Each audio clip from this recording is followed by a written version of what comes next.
5, 4, 3, 2, 1. CTS Pop Culture. We're back. Since we talked last, What episode is it? it's I don't know exactly. But since we talked last, we went and watched Black Adam.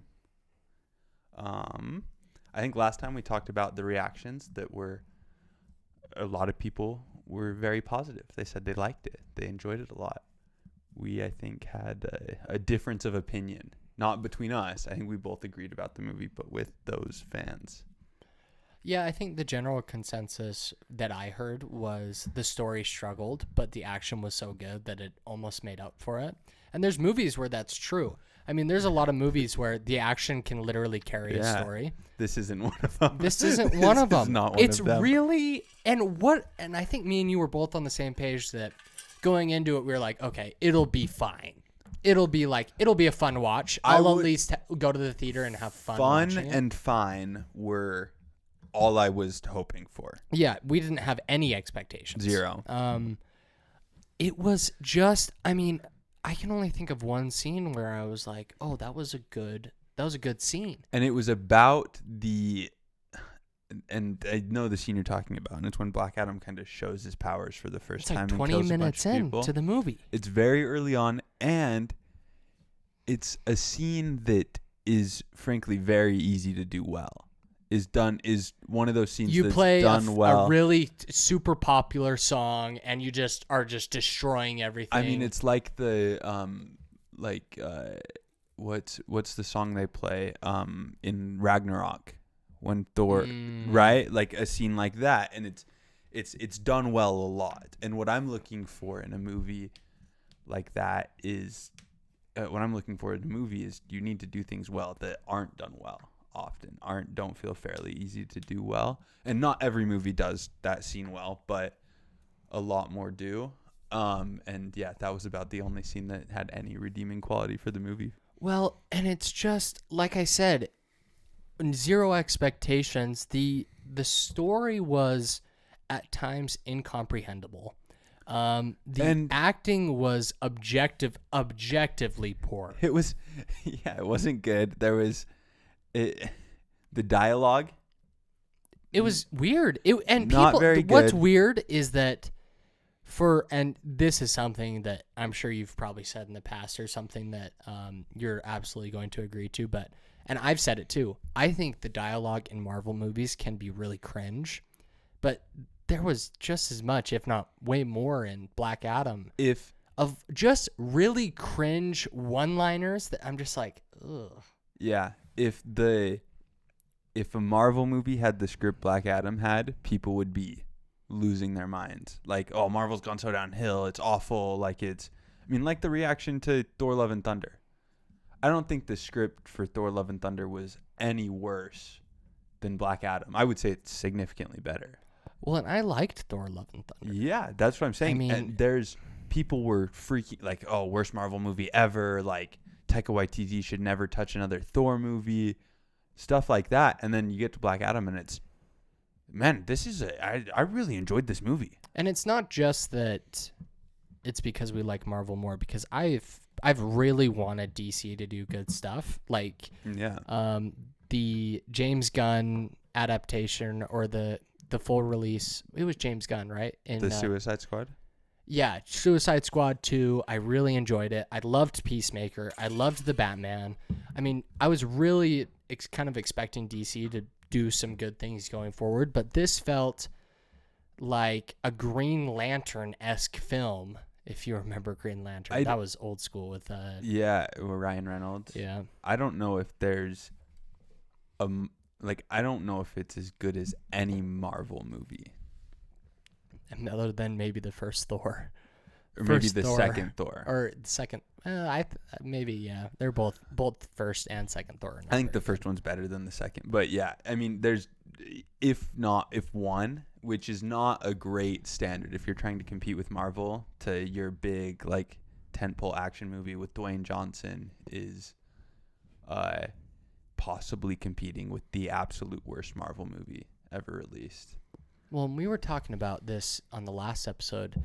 We're just I just don't see Dwayne Johnson as one of celebrities or one of Hollywood's hardest hitters as far as movies go. And he was fine. He always plays the same character, though. It's Dwayne Johnson playing Dwayne Johnson. He's the same character from Jumanji. He's the same character from like San Andreas, Jungle Cruise. It's exactly the same.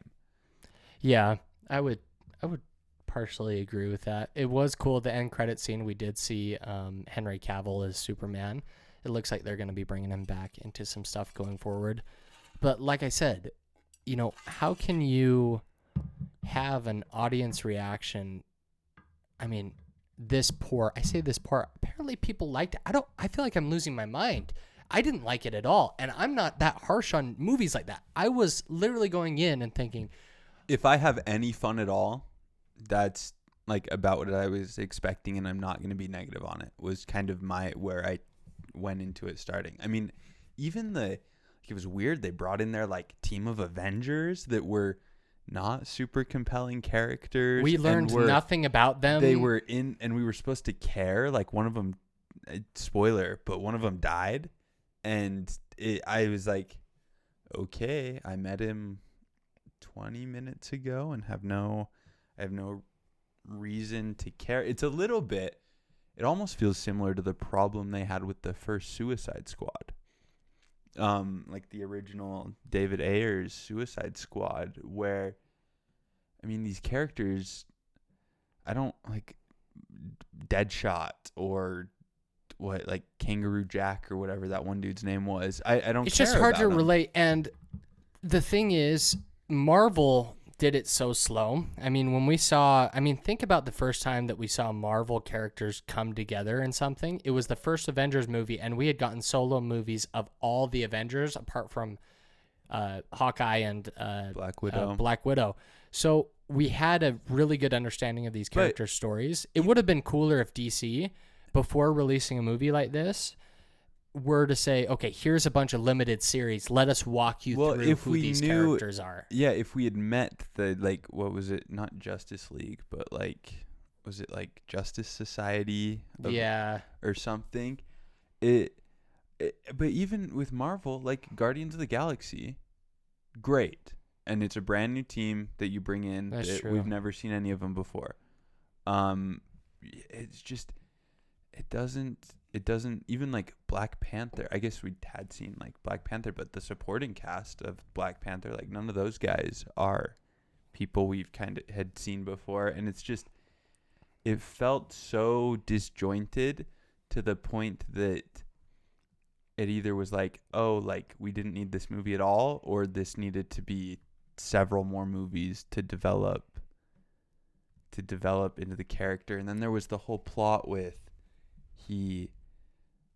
like Dwayne Johnson wasn't the original Black Adam, and he was his dad, and then he died, and then his son saved him and gave up the power, and then it felt and I don't know how much, it's hard with comic book movies because how much of that plot is what was in that's what the comics have, and so you can't, it's hard to go away from that, but it feels like it could have been written significantly better.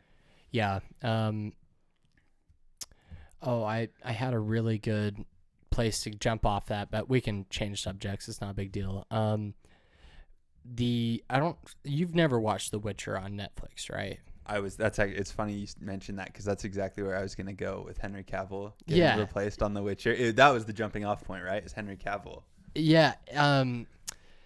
Henry Cavill, who is a huge Witcher fan, he's given so many interviews. He's super into it. He played all the games. He loves to be. He talked about originally when he signed up for the role how much he loved the role because they were going to be so true to the source material. But he's actually leaving after season 3. Netflix just said, "Okay, you're done," because he refused to go along with the writing that they were doing past season 3, which.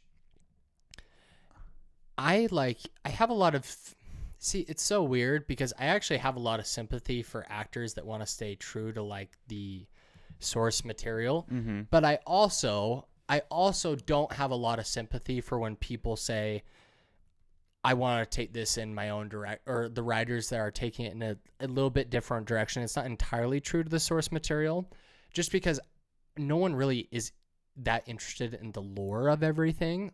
Like, for example, with The Witcher, I'm a huge Witcher fan. I've played the games multiple times. I love the games. I love the show on Netflix. I thought they've done a really, really good job with it. But it's just disappointing to see that an actor and a writer can't get along. So the studio says, okay, you're gone. So, and I've heard conflicting reports on this because there were rumors from not super reputable sources that was the problem, is that the writer, like the head writer, wanted to take it somewhere that was like entirely different to canon, and so Henry Cavill was like, I'm walking. But then I've also seen other reports that he had a 3-year contract, like he had a 3-season contract with Netflix, which is fairly typical. And I think with the the Superman stuff coming back, he's got some other projects that he is in that he was just kind of, okay, like, yeah, I'm gonna let that be the end of it. And the reason I buy into those a little bit is Henry Cavill is one of the biggest actors on the planet. I can't imagine, like, you've seen how much like TV shows and movies churn through writers' rooms. I think the writers are much more expendable than Henry Cavill. I don't think there's any way that you go, if there's a conflict between Henry Cavill and the writers, that the outcome is Henry Cavill's gone and we pick the writer's room over Henry Cavill. I think the difference is it's Netflix, though. I think Netflix could tell any actor to get lost just because they're so big. I mean, think about Netflix's size compared to, say, Warner Brothers or something of that nature. That would be my only, to play devil's advocate. And I don't know if this reporting about a disagreement is true. I just saw, like you said, it's kind of just rumors. It's being reported. But I had to have imagined Netflix was offering to write him the fattest check for another 3-year, because The Witcher is in, I think, the top 10 or maybe even the top 5 most viewed series on Netflix. But if they're willing to pay him that much, like, it's way cheaper to change the writers to keep him. If he's that valuable to them that they're going to pay, like, because Netflix almost never renews a show after 3 seasons. Very rarely. There's very few shows that last longer than 3 seasons. So if they were willing to do that, I can't imagine it was, I mean, that's going to make them more money if it was worth it for them to renew than any, like, you could fire the entire writer's room and replace them with entirely new for less than the cost of losing Henry Cavill. Yeah, I don't know. It's really weird. But yeah, that's one of my favorite series. So it's we'll see how it what goes. is it? Liam Hemsworth that's gonna be the new one? I don't know. Yeah, I think they've announced it. It's Liam Hemsworth. Is he gonna take over? Yeah. As the new Witcher? Yeah. As like the after season 3 or something. Yeah, he's like the Hunger Games guy, right? Yeah, I know who Liam. Wait. Liam Hemsworth is in Hunger Games? Yeah, he's Gale in Hunger Games. Oh, that's right. He's Thor's younger brother. Yeah. Interesting. That's a lot to think about. But anyways, yeah, so that'll be interesting. I'm really excited for the Last of Us show. We've talked about this, I think, before. I think it comes out in only a couple of months. I think January. Yeah, it's pretty soon because they're wrapped. I was reading some stories about. Yeah, Pedro Pascal. Did you see the commercial for it? Like a trailer? The trailer. Yeah, I haven't seen a trailer. It looks super good. Looks good. People are complaining about Pedro Pascal playing Joel, and I think as Hollywood tries more to get into video games, like, making video games into real life, not real life, into movies, as they try to turn The Last of Us real, as they try to turn video games into movies, I think they'll quickly realize how insufferable video game fans are with that. Gonna be awful. I mean, as bad as comic book Marvel fans are, it's way worse. I think video game fans are probably the most annoying about that kind of stuff. And Pedro Pascal looks awesome in the trailer. I mean, he's just, I really like him. I mean, think about his performance in Wonder Woman, The Mandalorian. He's been great. So I think there's a lot of good stuff there. Yeah, I don't have any attachment to the source material, so I'm not the best person to discuss it. And I do. I love The Last of Us games, but it looks good because I'm not a picky idiot. So yeah. Okay, big one. Andor, episode 9. I feel like we're a little bit of a 8 and 9. Oh, yeah. I feel like we're a little bit of a broken record on this one because every time it's just, oh, man, these were like the best episodes yet. This was the best episode yet. Like, it's just, the show's just getting better and better. Well, and I talked about this. We were talking about this, that in my opinion, this is already up there with The Mandalorian for me. And you were like, well, they're just so different, which is true. I mean, it's hard to compare the two because, but I mean, me and you have talked about they're good for different reasons. Me and you have talked about how much we like sort of the bureaucratic political side of Star Wars. And we were talking about how, before we get into the episodes and what we thought of them quickly, I was telling you about how I've seen all of this criticism of the Empire being so organized in Andor and being so just on everything, this very bureaucratic, overseers of the galaxy that just everything is like just ticks right on time. And they've been getting a lot of criticism for that, the way that they're portraying this, or at least I've been seeing a lot of criticism of it. And they're like, oh, the Empire was never this organized in the original trilogy. The Empire was never this organized in the sequels. Like, this isn't who the Empire is. And we brought up how they are literally spoon feeding you. It's not even like, if I had any criticism of it, it's the dialogue explaining exactly why that's the thing is almost too obvious. Yes, it's too on the nose. It's like, I think there's a little bit of, hey, like, let's show, not tell. Like, I don't need them every time sitting in a boardroom going, I don't think this is going to work out. We're going to like have too tight a grip on the people and they're going to rebel. Like that feels clumsy, but apparently people need it because if they're complaining about kind of not getting why that's going on. Yeah, so it feels like there's a lot of criticisms like that about, one of the things that I see a lot is, I can't relate to Andor like I've related to other Star Wars shows because there's no relation to the Force. There's no Jedi. There's no lightsabers. There's no, there's no talk of Jedi. There's no talk of all of these things. And it's like, yeah, because guess what? The Jedi are eradicated at this point. As far as everyone in the galaxy knows, there are no Jedi. It's gone.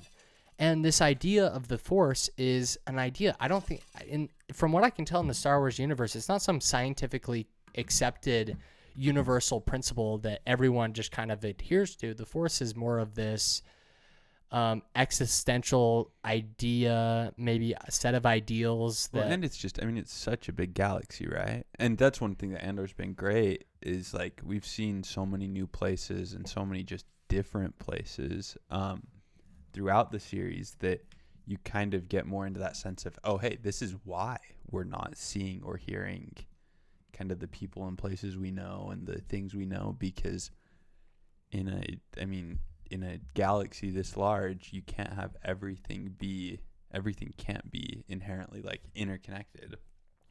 Right. And dude, just looking inside the prison, you're almost like on the edge of your seat watching these scenes where they're in the prison building there's so much tension. There's so much tension, and it's like unspoken tension. We get that one shot down the hallway, and there's the tungsten floors that they can send electrical vibrations through and just basically burn people to death. Fry them. And we see this guy just kill himself, commit suicide because he can't take it anymore. And that's a scene that we've never seen anything like that in Star Wars before. Nothing with sort of that notion. That's that dark. Well, and like episode 9, right? They talk about like and granted, to be fair, to play devil's advocate, we did see Anakin slaughter children in the prequels. True. But like it feels different. It feels like and if anything, and that's about the only place we see it, right? Is kind of in the prequels and the like tone Anakin's is very different, to the dark right? side. The tone of Anakin slaughtering children and this guy standing alone in the darkness in this alley and just getting killing fried. himself. Yeah. No, it's definitely a more kind of a more mature show. I think Andy Serkis has been awesome. fantastic performance. So good. He the last episode, that like last line when he's like between 10 and 12 on each floor. Yeah, like when he's like talking about like he won't tell him how many guards. It's so good. This next episode's gonna be a banger, dude. It's cool because so the way the season's set up is it's in like 3 episode arcs. Yeah. Is you've got the first ones where it's kind of him getting off Ferrix, Andor getting off Ferrix, kind of the first that like that segment, right? And then the second arc is the heist. Then this third arc has been the prison, and then presumably the fourth arc will be the prison escape. I wonder. Yeah, it'll be interesting to see. I'm really excited for this week's episode because I wonder if they do the prison escape in one, or if it lasts over 3 arcs. Because we got 12 episodes in total, right? This season, and then there's going to be a second season. So, with 12 more episodes. Have you finished watching Tales of the Jedi yet? Not yet. Shocking. See, this is just embarrassing. How are we supposed to do a pop culture podcast when this guy won't even keep up on pop culture? I've watched the first 3. So I've got the episode with like young Ahsoka, then Dooku, and then Dooku and young Qui-Gon, and then like Dooku and Yaddle. So it has 100% critic rating on Rotten Tomatoes, which is the highest rated Star Wars limited series ever. It feels it's weird. It's almost like it didn't draw the crowd of like kind of the normal critics that would just be like, "Oh, it's childish." Like, "Oh, it's It seems like with animated stuff there's always those people. And I think it did get better with Clone Wars. I think Clone Wars is pretty critically acclaimed at this point. I think Clone Wars ended up winning like Academy Awards, didn't it? Probably not Academy Awards, maybe Emmys. What's the difference? The Academy Awards are for movies. Oh.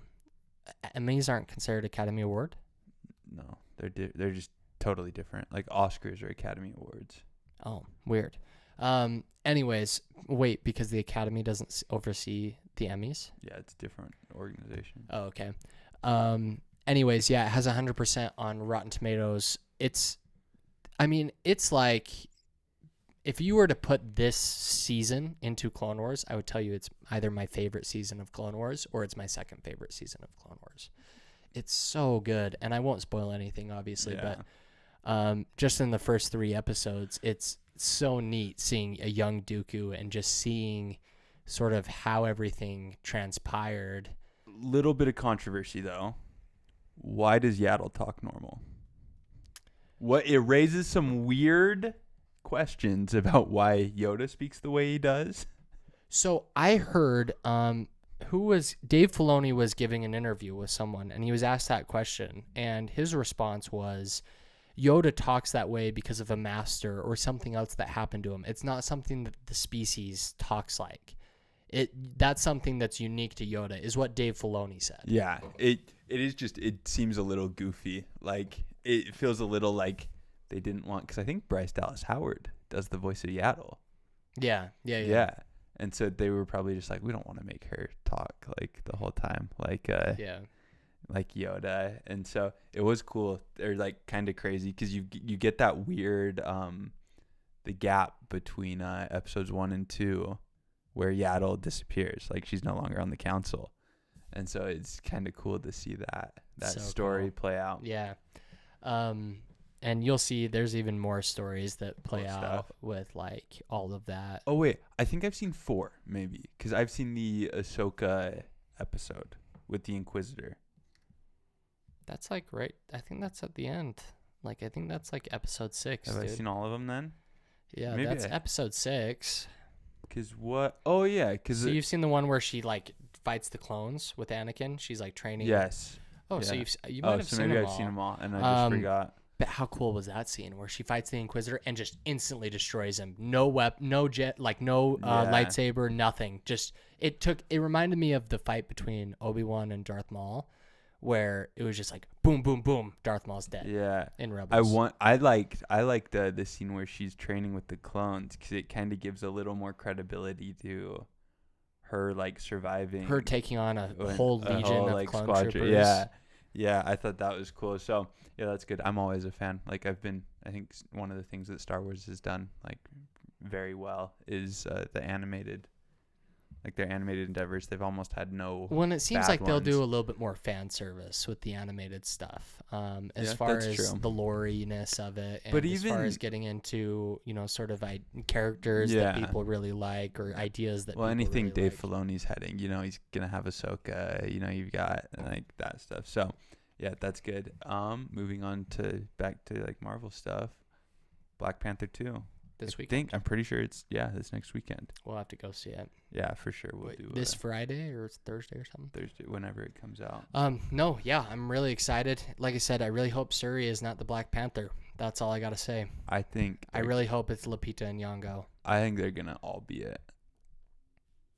Like her, M'Baku, like I think all of them are gonna be, like at some point take on the mantle. And it's going to go from being this, it's one person, like passed down generation to generation to a little more. Just because that feels like the only way it can be possible. Because I don't think Shuri ends up, she doesn't feel like a character that should end up as the Black Panther. Is it Shuri or Shuri? I think it's Shuri. See, Shuri is a character from, I think, Jessie from the Disney No, that series. Would be Zuri. Oh. With the Z. So... Not quite. You knew that, but you knew a little bit too close. much about that. That was close. Weird. I'm just getting the name wrong, but yeah. So Black Panther this week, we'll watch that. Hopefully next week we'll have a fun review reaction. Anything else movie wise coming up? I want to see. It's called The Banshees of Inisherin. Oh, you were telling me about that. It's got like Colin Farrell and Barry Keoghan in it. It's getting great reviews. I think it came out this weekend, but that might be. But other than that, I don't know that there's anything else. Gotcha. But yeah, it was funny. Black Adam, laughably bad, was the last new movie I've seen. It was just unnecessarily bad for no reason. And what made it even worse is how much people tried to like almost cover that up and like all the excuses that got like. The story's not good. It always happens with DC fans. The dialogue's not great. Always. And I think we're seeing, and we've talked about this, and we don't have to talk about this for very long, but it does feel like a kind of overcorrection of Marvel got so popular that as soon as Marvel's quality dropped at all, people were instantly on, okay, Marvel's bad. Like, Marvel's bad now. Like, we don't like Marvel. And then your only kind of reaction to that is like, oh, so now we have to like DC because we still want to like superhero things. I think it's to be fair, to play devil's advocate, Marvel, as far as TV shows, has seen a pretty big decline from stuff like Loki to stuff like She-Hulk. I mean, that decline is pretty enormous. But I would argue, like, a lot of people think Ms. Marvel is the best show they've done, and that was one before She-Hulk. I think it's project by project, and that's what we're gonna see with having so many Marvel projects that they're not all kind of under one umbrella. Would you rather have 12 decent projects or 3 amazing, super good projects and 9 just I would never watch this again? 12 decent projects. So would I. But I think that's what I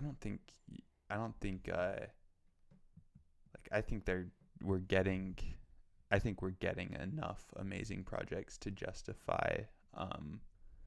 I thought when you set up that thing, I thought you were saying what we were getting right now was 12 decent projects.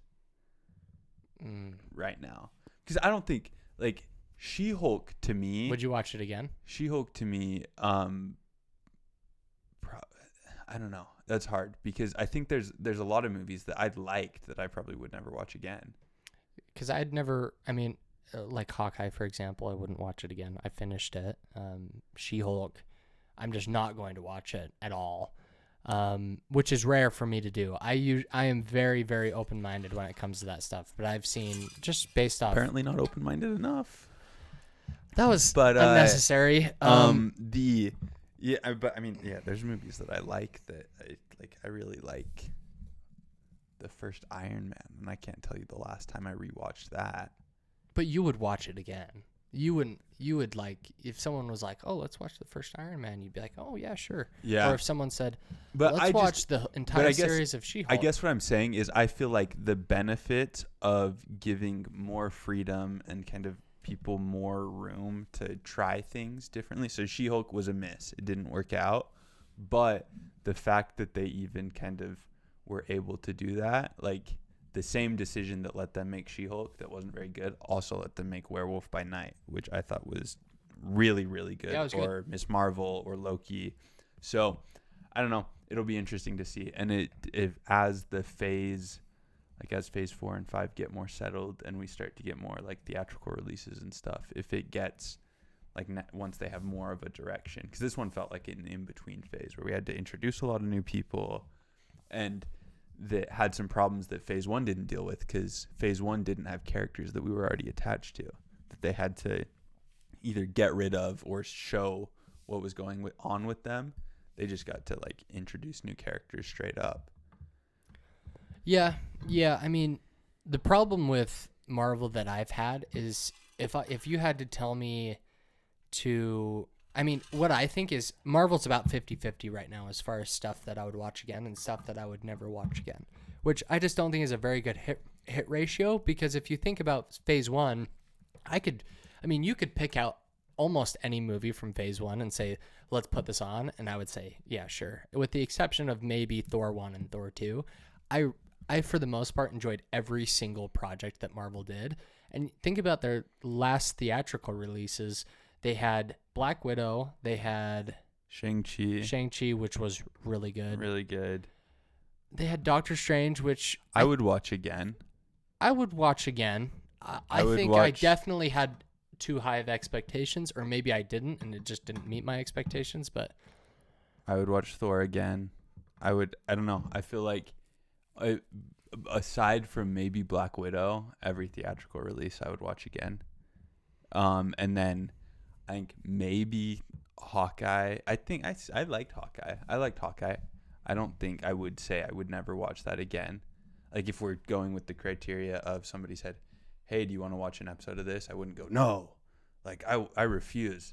Like She-Hulk is maybe the only one that I would go, no, I don't want to watch that.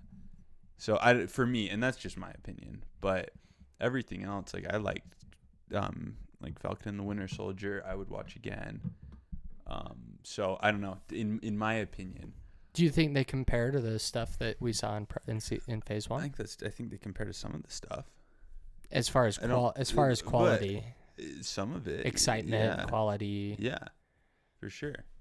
I would say the only one that really did that for me was Loki, Shang-Chi, and Doctor Strange. And I'm throwing Doctor Strange in there because he's my favorite superhero, so I'm biased. Yeah, but I don't know. It's so hard to compare a movie that's been around, because at the time, like I'll go back and watch Werewolf by Night. Like it's just hard to go to separate what we know came from those movies and like our reactions at the time from like just that initial reaction, separated from, okay, now here's 10 years of all these Marvel movies and you rewatch them every time a new Avengers is going to come out. And I don't know if I can do that. And so what? We forgot about Scarlet Witch or WandaVision. I would throw WandaVision in that boat too. I really liked WandaVision. So I thought, you never watched Ms. Marvel? I watched the first 3 episodes of Ms. Marvel, but that's it. I never finished it. I thought Ms. Marvel was, I thought it was probably the second best show out of all of them, behind Loki. Interesting. So, I don't know. It'll be, it'll be interesting to see after, I think, Black Panther. Angela Bassett is getting Oscar shouts, like best supporting actress. Who is she again? She's like T'Challa's mom. Oh, really? Yeah, is getting best actress shout, or not best supporting actress shouts. All right, let's not look at the answers. Oh, whoops! Are those answers? Okay, here. So 1, 2, 1. Oh, let's not do 2 cards because it's 5 questions. Oh, okay, fine. Which movie did you get? Iron Man 3. Okay. What new nickname is given to the suit worn by... I think we already... Oh, we did this one. No, we didn't. But we'll put that there. Okay. What new nickname is given? What are you doing? I'm just Put him looking. back. That's cheating. I'm looking if we've done these or not. We haven't. I promise you. We haven't done any of these? Because I think we did that one. I've set the ones right here. The ones we've done are right here. So we haven't. I promise you. We haven't done that one. Here, do you want to choose? You can choose. No, we're good. We're good. Do you want to choose one? You can ask me Thor Ragnarok questions, and I'll ask you Iron Man 3 questions. That works for me. Am I struggling there? Okay. Really? You're really impatient. Okay. You know that? It's kind of shocking. I'm impatient. All right. Whatever, dude. Okay. What new nickname is given to the suit worn by James Rhodes?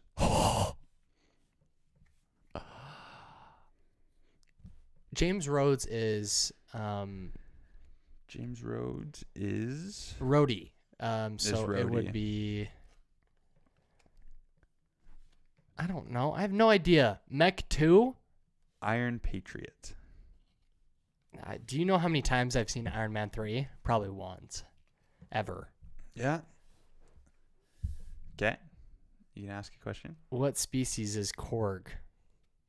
Oh, that's tough. Yeah, it's hard. Because I don't know like the exact, and I'm gonna get it mixed up with like some Star Wars, like alien species. He's a rock guy, a rock monster. I don't know. Starts with a K. I want to say Kyrgyzstan. It's Cronin. Dang it. Okay. What is the significance of the phrase "War Machine rocks"?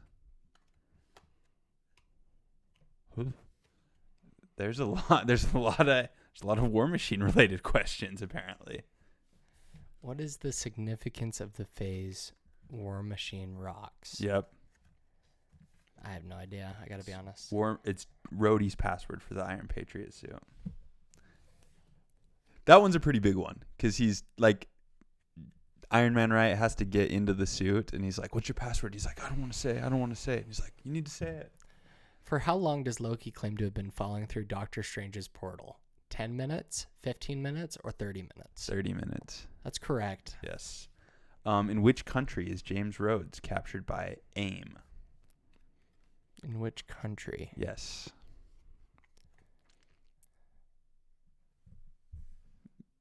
Make a guess. Afghanistan. Pakistan. Really? Yep. I knew it was one of those. What name does Thor give to the team he intends to put together to return to Asgard? The Revengers. Yeah. Who is kidnapped during the attack on Air Force One? I think it's Iron Man's wife. It is President Ellis. Close. I would have thought the Air Force One might have clued you off. What phrase does Thor use to try and calm Hulk? I'll be really impressed if you get this one. I'll give you full credit. It's like it's not the sun is setting. You're really, really close. I can't give that to you, but you're very, very, very close. Because it's what he tries to say what Natasha says to him.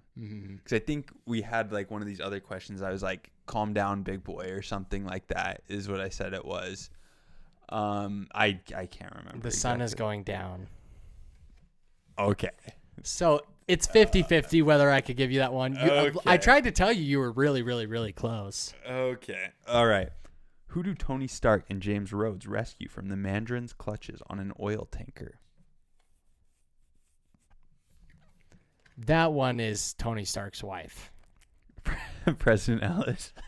Double. That's twice. Okay. Who becomes a bounty hunter on Sakaar after leaving Asgard? Valkyrie. Yeah. Okay, that's an easy win for me. As you can see, I struggle with Marvel trivia. Just trivia in general. Much better at Star Wars. Just trivia in general. Not true. Okay, this is the CTS Pop Culture Podcast.